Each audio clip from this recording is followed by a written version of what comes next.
Jusqu'à 13h30, les midis de culture. Nicolas Herbeau, Géraldine Mosna-Savoie. Notre rencontre quotidienne, c'est une conversation à 3 voix. Notre invité souhaite insuffler de la vie à ses textes. Pour y arriver, il cueille dans le monde réel qui l'entoure tout ce qui peut lui permettre de composer ses romans. Une rencontre, un message reçu, une lettre, un tableau, tout peut devenir le point de départ ou même l'élément central d'une de ses histoires, histoire dans laquelle vous trouverez à coup sûr le portrait d'une femme. Dans son dernier roman, aux éditions Gallimard, il y en a même 2, Sarah, Suzanne et l'écrivain. Bonjour Éric Reinhardt. Bonjour. Bienvenue dans les Midis de Culture. Alors nous allons parler bien sûr de la construction de votre roman dans notre entretien, mais commençons peut-être par évoquer l'architecture, une discipline qui influence vos dispositifs littéraires. Qu'est-ce que vous y puisez dans l'architecture, Éric Reinhardt ? Des idées, c'est-à-dire que quand je me confronte à certains bâtiments, je me dis que j'adorerais que mes livres produisent exactement le même effet que ces bâtiments sur mes lecteurs. Alors par exemple, la Fondation Prada de Rem Koolhaas à Milan, quand j'ai visité ce bâtiment, donc c'est une architecture très composite, composée de bâtiments très différents les uns des autres, donc avec une esthétique comme ça de l'hétérogénéité, je me suis dit que j'allais essayer de reproduire cet impact-là sur la sensibilité de mes lecteurs à travers la forme de Comédie Française. Et donc Comédie Française s'organise en opposant comme ça des tessitures et des esthétiques très différentes dans un même objet littéraire. Et on passe d'un chapitre à l'autre, comme dans la Fondation de Rem Koolhaas, on passe d'un bâtiment à l'autre, et j'attends beaucoup de ces formes dans l'impact que le livre peut avoir sur le lecteur. C'est-à-dire que c'est pas juste, et ça on en reparlera tout à l'heure avec Sarah, Suzanne et l'écrivain, c'est pas juste des jeux formels que je fais pour mon propre plaisir. C'est pas artificiel, vous voulez dire. Voilà, non mais c'est toujours pour donner plus d'impact et rendre plus percutantes encore les histoires que je voudrais raconter à travers mes romans. Alors là, il y a l'image de l'architecture. Est-ce que c'est vrai, comme l'a dit Nicolas, que tout, pour vous, peut être un point de départ pour un roman, oui, n'importe quoi? Oui, n'importe quoi. Alors qu'est-ce qu'il faut? Et c'est la raison pour laquelle je pense que les artistes et les écrivains doivent être le plus vigilants possible, en alerte. Mais il faut bien éveil. Que ça allume quelque chose en vous. Oui, mais non, alors c'est quoi? Non, mais alors il Voilà. faut que ça allume quelque chose. Voilà. En effet. Alors ça, ça ne se calcule pas, ça ne s'anticipe pas, ça advient, ça se produit. C'est vraiment un impact. Et une évidence s'impose. Et une nécessité.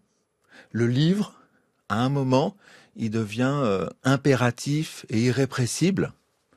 Et c'est toujours merveilleux lorsque ça advient et un miracle. C'est-à-dire, par exemple, ces 2 pages que j'ai reçues, d'abord ce message sur Facebook d'une femme qui me dit « Pourriez-vous me donner votre adresse mail ?» Je lui réponds « Pourquoi pas, mais de quoi s'agit-il » Et elle me répond « Je vis une histoire douloureuse et silencieuse qui me donne le sentiment d'être dans l'un de vos livres et je voudrais vous la raconter. » Alors là, je me dis « Je vais lui donner mon adresse mail. » Par curiosité et parce que je sais qu'il peut se produire quelque chose. À ce moment-là, quelques semaines plus tard, je reçois un mail de 2 pages. Lisant ce mail, je suis immédiatement foudroyé par ce mail, impressionné, et je sais dans l'instant que ce sera l'un de mes prochains livres. Mais des messages, genre, comme tous les écrivains, j'en reçois beaucoup, des lettres, comme tous les écrivains, j'en reçois beaucoup. Vous ne pouvez pas être vigilant à chacun d'entre eux. Mais la plupart du temps, je trouve ça intéressant, je peux être touché, mais il n'y a pas toujours l'évidence du livre qui s'impose. Or là, et peut-être je pourrais vous expliquer tout à l'heure pourquoi, j'ai su que ce serait mon prochain livre.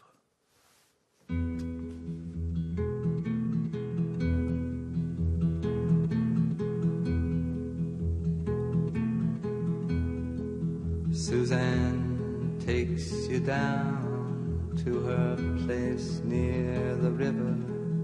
You can hear the boats go by. You can spend the night beside her.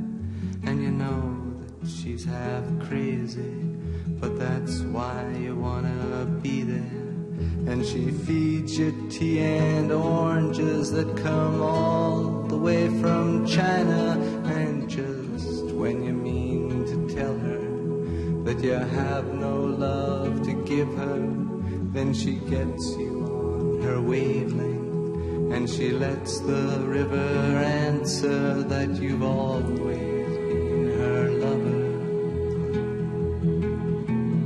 And you want to travel with her, and you want to travel blind, and you know that she will trust you, for you've touched her perfect body with your mind. Vous avez reconnu Suzanne de Leonard Cohen, Eric Reinhardt. Suzanne, c'est donc le personnage que vont créer ensemble les deux autres personnages de votre roman, Sarah et l'écrivain. Et d'ailleurs, ce sont les premières lignes de votre roman. Il faut trouver ce prénom. Et il y a un débat, donc, pour expliquer le dispositif, qui naît entre Sarah, qui raconte son histoire à l'écrivain, et l'écrivain qui argumente, qui trouve ce prénom et qui va essayer de convaincre Sarah que c'est le bon prénom. Alors, au moment de commencer l'écriture de mon livre, c'est-à-dire j'avais vraiment réuni toute la matière, je savais où le livre allait. Alors il y avait autant d'incertitudes aussi qu'il le faut pour donner envie d'écrire un livre, mais je savais en gros où j'allais. Et j'avais perdu le désir, je n'avais pas envie d'écrire ce livre. Ça aurait été un livre très linéaire, un roman avec un personnage de fiction, Sarah. Et là, il me manquait l'excitation. Et donc, quelques mois se sont écoulés où j'ai sombré lentement dans une espèce de marasme comme ça, de désolation, et je me disais que peut-être j'avais perdu la flamme et que Comédie Française serait mon dernier livre. Il m'arrive comme ça de longer des gouffres, et j'ai eu cette idée, soudain, un jour, en fin d'après-midi, d'un dialogue entre un écrivain et une femme dont il va s'inspirer de la vie pour écrire son prochain roman. Et il lui raconte le roman avant de l'écrire, et Sarah lui répond. Et quand j'ai eu cette idée, ça a tout débloqué, l'excitation est venue, extrême, je suis précipité dans mon bureau pour mettre à l'épreuve de l'écriture cette idée.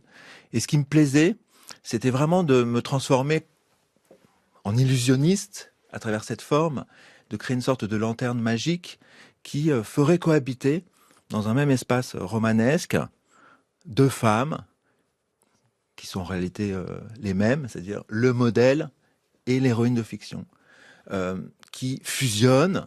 Elles sont pas tout à fait les mêmes ni tout à fait différentes. Elles sont en transparence l'une de l'autre. Et je me disais, si je réussis mon coup, ça peut vraiment, pour le lecteur du livre, être très riche en sensations nouvelles, en vertige, en trouble. Et donc de voir cheminer comme ça, constamment, tout au long du livre, deux femmes qui vivent rigoureusement la même chose dans deux endroits différents. Alors ça permet aussi de rendre la narration et l'histoire que je voulais raconter beaucoup plus percutante, puisqu'elle est vécue par deux femmes, donc plus intense.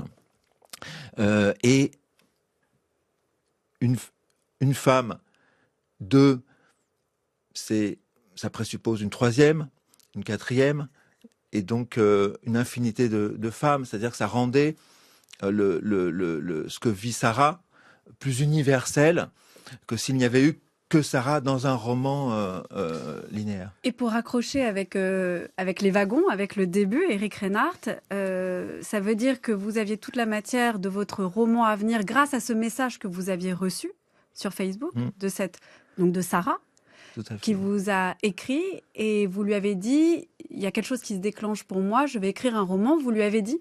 Alors je lui ai dit que son mail m'avait fortement impressionné. Je lui ai dit, c'était beaucoup de courage pour ce qu'elle était en train de traverser, et je lui ai dit que j'étais de tout cœur avec elle, et que mais qu'elle ferait un bon roman, un bon sujet de roman, et que je venais de commencer Comédie Française, enfin je venais de commencer un roman, et que je reprendrais très certainement contact avec elle plus tard quand j'aurai fini ce livre. Voilà. Non, mais c'est important parce que Oui. pendant tout le temps que j'ai écrit Comédie Française, c'est-à-dire entre 2017, parce que ce mail que j'ai reçu, c'était en 2017, entre 2017 et 2020, en fait, donc j'ai été fécondé par ces 2 pages. Et donc, mon livre d'après s'est mis à germer en moi pendant que j'écrivais Comédie Française. Il s'est mis à se développer, à se ramifier. Je prenais plein de notes, à s'étoffer, à prendre de l'ampleur, à partir de ce que ça m'inspirait à moi. C'est-à-dire que mon livre fait 440 pages, le mail en faisait 2. C'est la situation de départ, plus 2 ou 3 choses que j'évoquerai tout à l'heure, si vous voulez, qui m'ont donné l'envie de m'emparer de cette matière que m'offrait cette femme. Mais bien évidemment, j'ai nourri le roman de beaucoup de choses qui me sont... Mais vous avez dû quand même lui dire, c'est-à-dire que vous Alors- finissez Comédie Française, et là, tout à coup, vous devez écrire, vous aviez eu plein d'idées, vous avez été fécondé, comme vous le disiez, et là, en fait, page blanche, vous n'y arrivez pas, mais vous écrivez quand même à Sarah en disant, je vais quand même... Non, j'ai quand attendu même d'avoir quelque l'idée chose. de la forme, parce que tant que j'avais pas l'idée de la Oui. forme, je pensais que il était possible que je n'écrive pas ce livre. Ah oui. Et quand j'ai eu l'idée de la forme, j'ai écrit à cette femme, parce que elle me répondait pas, je vais envoyer quelques messages et tout ça. Mais donc là, je lui ai dit, je suis sur le point de commencer mon roman, on est bien d'accord, ça vous va, je vais le faire. Et elle m'a répondu tout de suite en me disant qu'elle était super heureuse de cette perspective. Et elle m'a raconté ce qui s'était passé entre 2017 et 2021 et qui rendait la situation de départ qui déjà m'avait fortement impressionné encore plus intéressante. Et là, pendant tout un week-end, on a échangé plein de messages. Je lui ai posé plein de questions, elle me répondait, je la réinterrogeais sur les questions les réponses qu'elle m'apportait. Et puis après, je suis parti dans l'écriture. Et une fois de temps en temps, on s'envoyait des petits Vous lui faisiez messages part comme ça. de vos avancées? Non, pas vraiment, mais j'aimais savoir que j'étais accompagné par cette femme qui ne voulait pas me rencontrer. On a fini par se rencontrer et on est devenus amis et on n'arrête pas de s'envoyer des messages, de s'appeler, tout ça, c'est génial. Ah bah Aujourd'hui, super. elle est complètement, elle est heureuse. Elle a fait la rencontre d'un homme avec qui, dont elle est très amoureuse et tout va bien, elle est très heureuse. Replongeons-nous dans le roman, donc Sarah, Suzanne et l'écrivain, pour nous dire effectivement ce qu'est l'histoire de Sarah. Sarah, c'est une femme qui réchappe d'un cancer, qui est donc à l'épreuve de la vie, et cette épreuve va lui changer son regard sur sa vie à elle. Elle se sent délaissée par son mari, et elle va prendre cette décision qu'on peut qualifier de radicale en quelque sorte, pour le faire réagir, son mari. Elle quitte le domicile conjugal et elle va aller s'installer seule dans un appartement. Là, c'est le point de départ de cette histoire. On a raconté les 2 déclics qui vous ont amené à présenter enfin, en tout cas, à écrire ce roman, le message reçu et puis la forme. Mais pourquoi avoir voulu absolument inscrire le rôle de l'écrivain dans ce roman? Parce que en vous écoutant répondre tout à l'heure, j'ai l'impression que il fallait en quelque sorte justifier une forme d'honnêteté vis-à-vis de la personne qui vous avait écrit. Non, alors pas du tout. J'ai pas du tout pensé à ça. Je sais que plusieurs journalistes l'évoquent, mais non, c'est pas du tout pour me justifier ou je sais pas quoi, ou même montrer comment on écrit un livre. De fait, c'est ce que je fais. Mais ce n'est pas la raison pour laquelle je l'ai faite. Moi, je suis vraiment un écrivain de la sensation et un écrivain de l'image. J'aime produire des sensations, j'aime entraîner mon lecteur dans des états intérieurs impérieux, j'aime l'équivoque, le trouble, et surtout, j'aime produire des images. C'est vraiment le caractéristique principale Ça veut dire quoi, de produire des mon images travail. pour vous? C'est-à-dire que quand j'écris mes livres, je les travaille jusqu'à ce que m'apparaisse une image. Je suis vraiment dans l'incarnation. C'est l'incarnation qui m'intéresse, d'être au plus près du corps, des sensations, des pensées, des émotions de mes personnages que je mets en scène, on est toujours dans mes romans, enfin la plupart du temps, au présent de l'action qui se déroule à l'intérieur de l'action. Le mot immersif, je l'emploie depuis que j'écris des livres, il est devenu très très à la mode. Bah, vous pouvez le reprendre, Comme hein, le ça mot vous empêche organique, pas. mais c'est vrai que je suis vraiment, mon écriture est très immersive.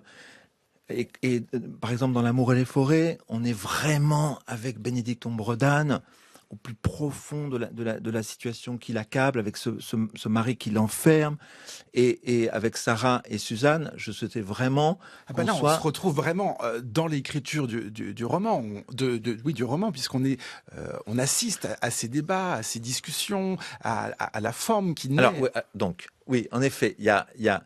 Mais je ne l'ai pas fait pour raconter ça. Mais cela étant, en effet, moi, ça m'a procuré une très grande jubilation et beaucoup d'allégresse de mettre en scène ce dialogue entre Sarah et l'écrivain.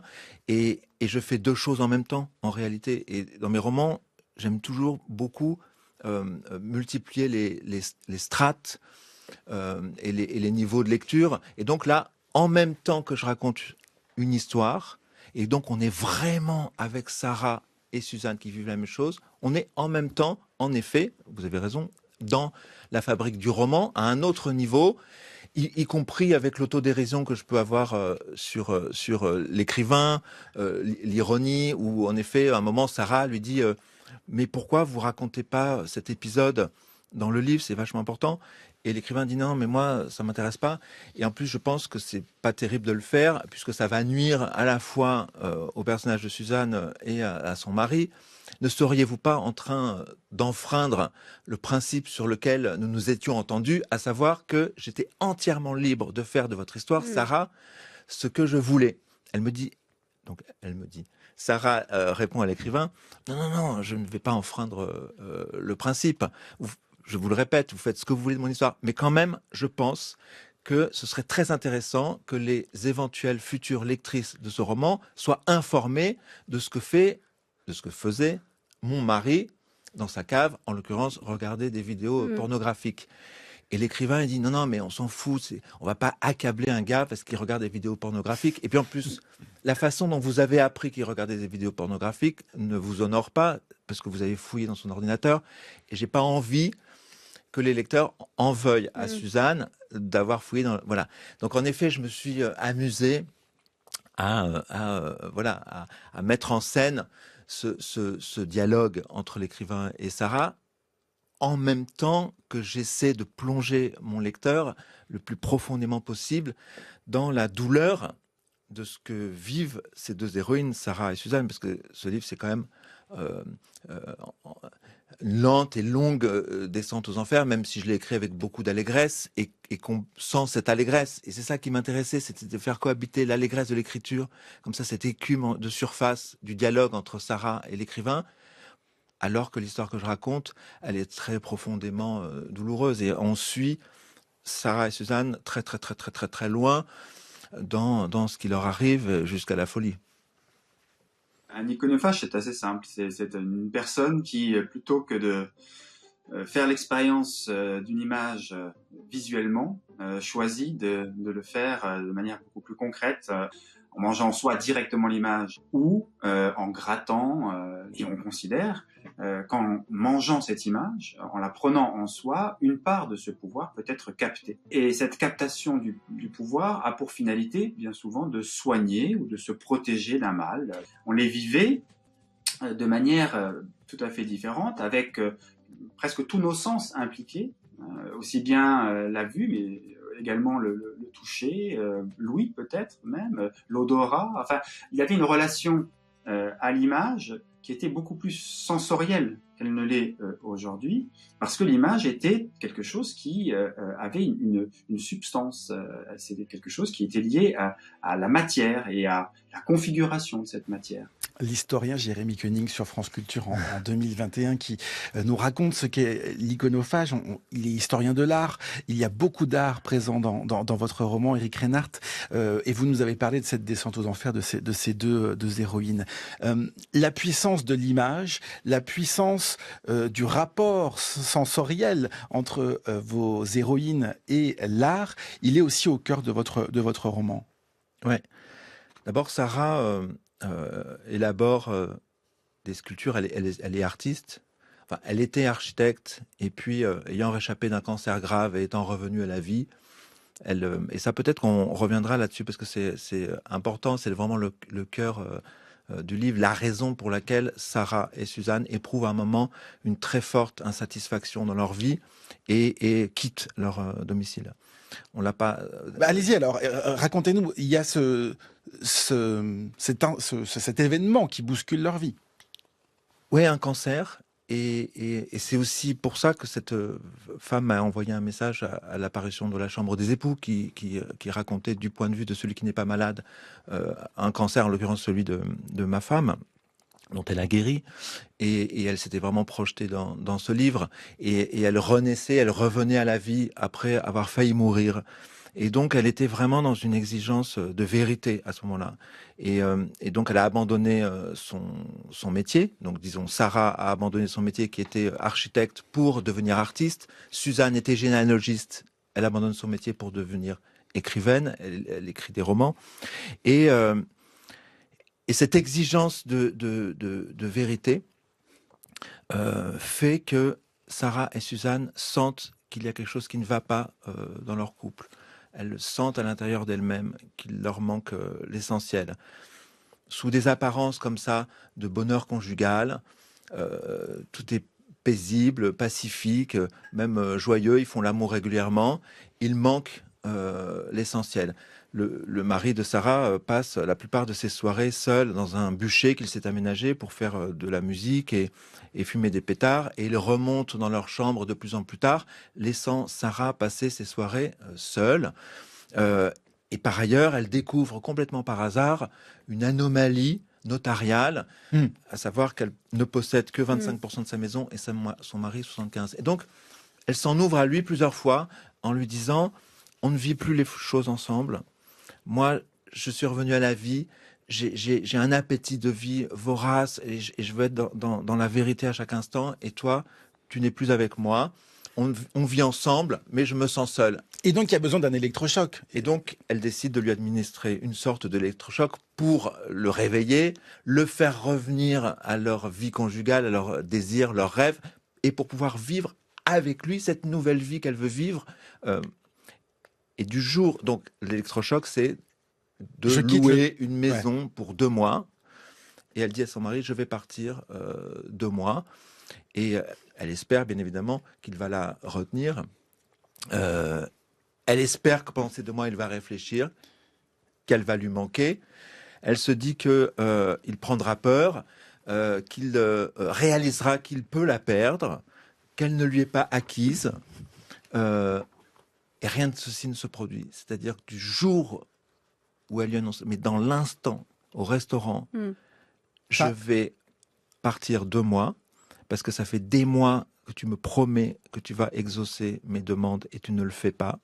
Et il ne le fait pas avec beaucoup de gentillesse. Genre, je vais le faire, mais bien sûr, mon amour, et tout ça. Il y a une forme de plasticité du mari qui fait qu'il absorbe tous les reproches et tous les coups, et donc rien ne bouge. C'est la pire des situations. Enfin, la pire, non, c'est pas la pire, mais c'est très difficile de se sortir d'une situation familiale d'indifférence, en fait, et complètement caoutchouteuse et malléable, où en fait il n'y a pas de prise.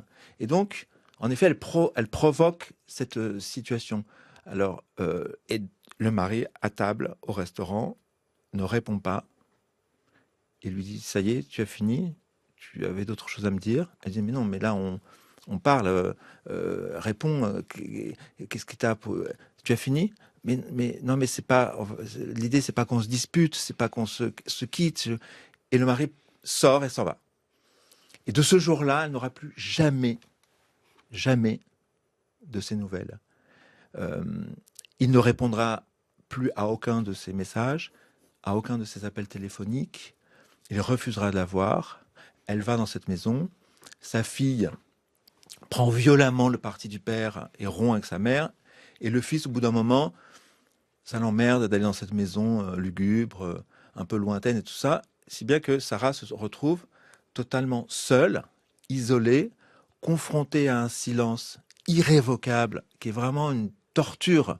C'est-à-dire qu'elle s'effondre peu à peu intérieurement sur elle-même à cause de ce silence, et elle est obligée le soir, parce que sa famille lui manque, de venir se mettre devant sa maison. Oui, alors dans ça, c'est une l'ombre. scène qui est très intéressante. Et puisqu'on parlait de la présence de l'art, alors il y a deux choses. Il y a d'abord la présence de l'art qui est très importante avec ce tableau qui est dans l'histoire de Suzanne et que Suzanne va rencontrer, sur lequel il y a un monastère qui est dessiné. Là, c'est encore l'idée de créer des images. Le monastère, c'est cet endroit où on se retire, où on se retrouve seul, effectivement, et où on peut penser à la vie qu'on a menée. Et puis, il y a cette autre image que vous alliez aborder, c'est cette scène où Sarah, Suzanne, non.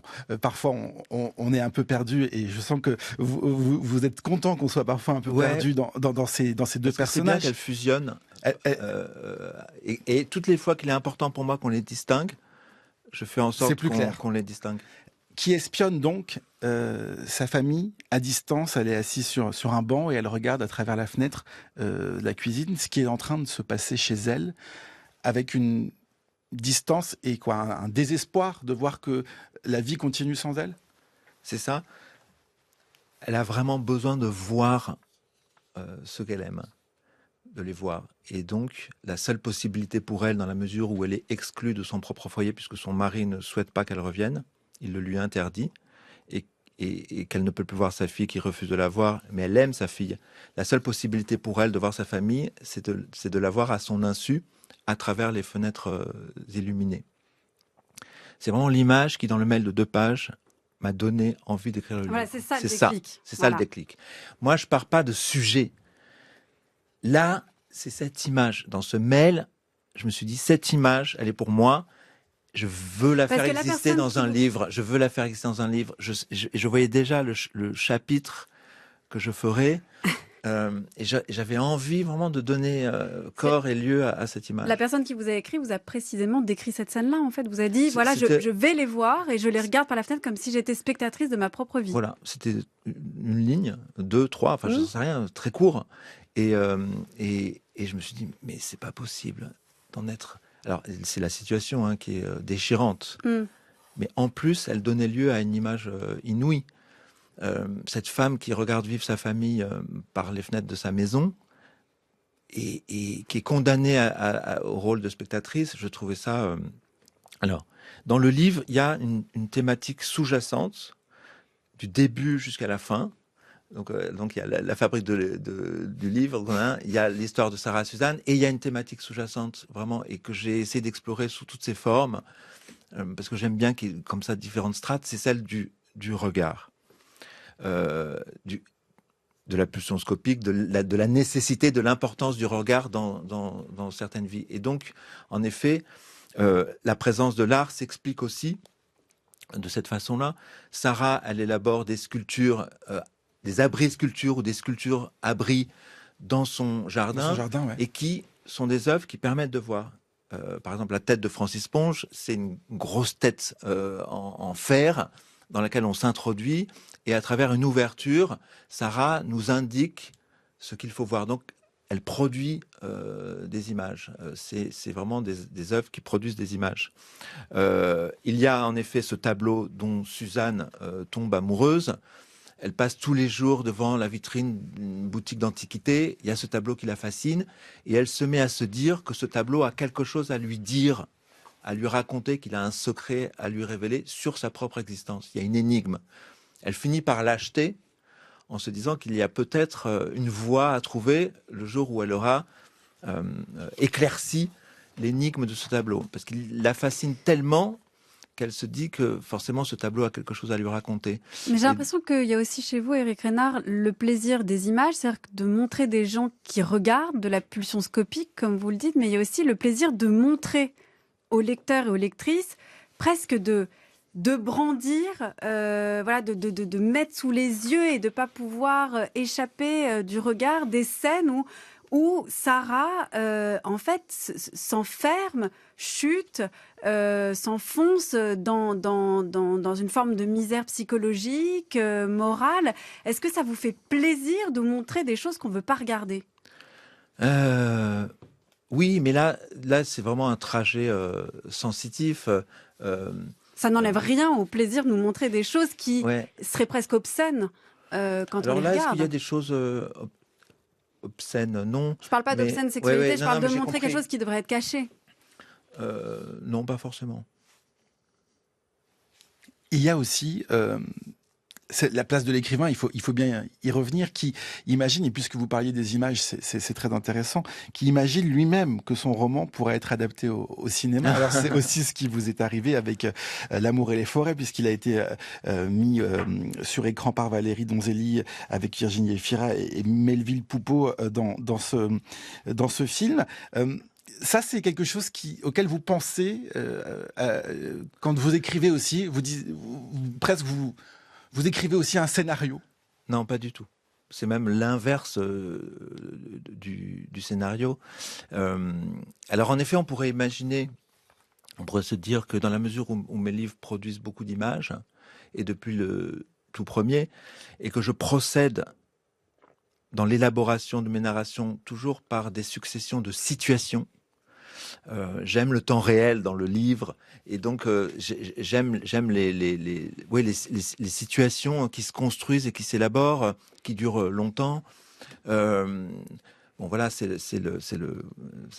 Kafka est mon grand maître, et le château et surtout le procès. C'est vraiment presque par chapitre, il y a une situation par chapitre quasiment, si on simplifie. Et j'ai toujours été fasciné par ça, c'est-à-dire de raconter une histoire, moins en la récapitulant ou en la racontant de l'extérieur, qu'en l'organisant par une succession de situations dans lesquelles on est. Et où, en effet, pour répondre à votre question précédente, non mais en effet, il y a forcément, quand je raconte cette histoire-là, il y a qui est une lente et longue descente aux enfers, comme je le disais tout à l'heure. Je sais que je vais mettre à l'épreuve mon lecteur, que ça va être difficile.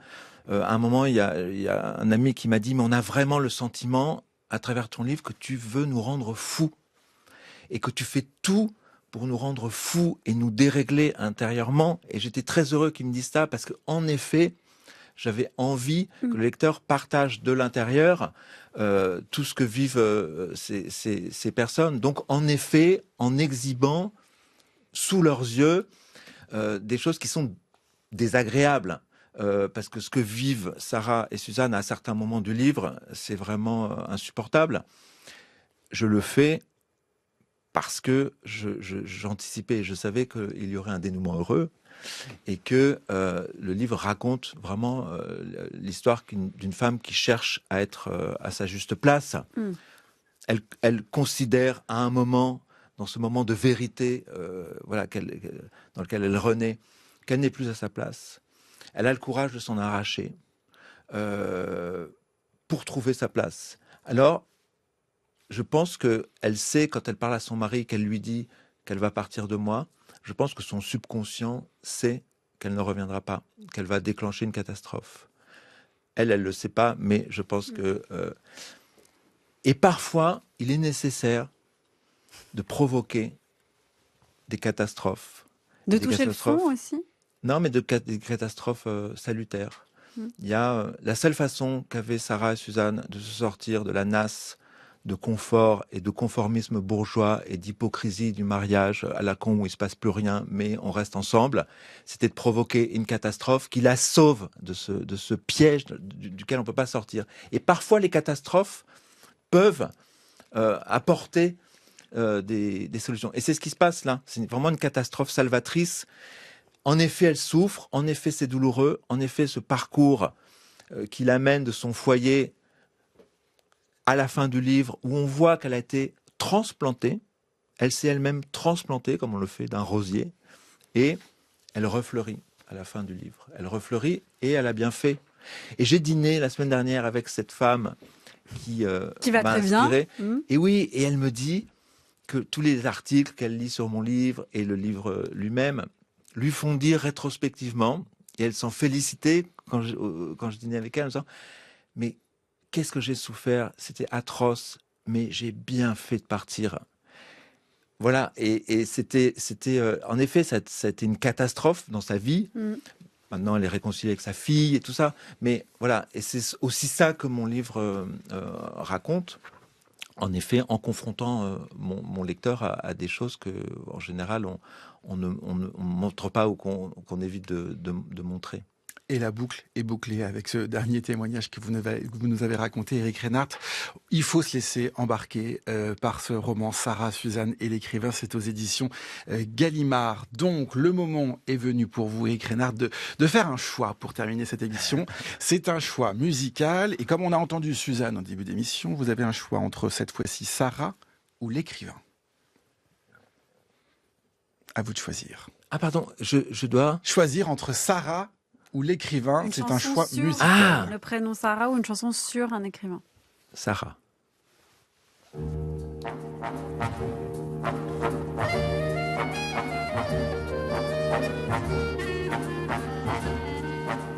Dans la boutique du tailleur, tes vieux parents, tes frères, tes sœurs, nous avons tant de peine au cœur. Sarah, Sarah, reviens vers nous. Mamie ne cesse de pleurer, sa grande enfance on adorait. Tu fus toujours sa préférée. Sarah, Sarah, reviens vers nous. De quoi avais-tu tant besoin? Chez nous tu ne manquais de rien. Pourquoi es-tu parti si loin? Ici quelle vie de tout à coup. Papy commence à être vieux, il a déjà de mauvais yeux.